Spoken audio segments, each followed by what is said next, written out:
स्वागत है आप सबका हमारे चैनल राज ट्रेवल सीरीज में। दोस्तों, आज मैं न्यू टाउन एरिया में हूँ, कलकत्ता के न्यू टाउन एरिया में। आप लोग अगर सिंगापुर देखना चाहते हैं कलकत्ता में, बस वो यहीं पर है।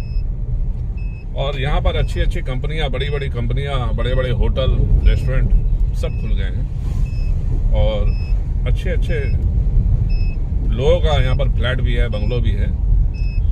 देखिए आप हमारी ये वीडियो, बहुत अच्छी जगह है ये।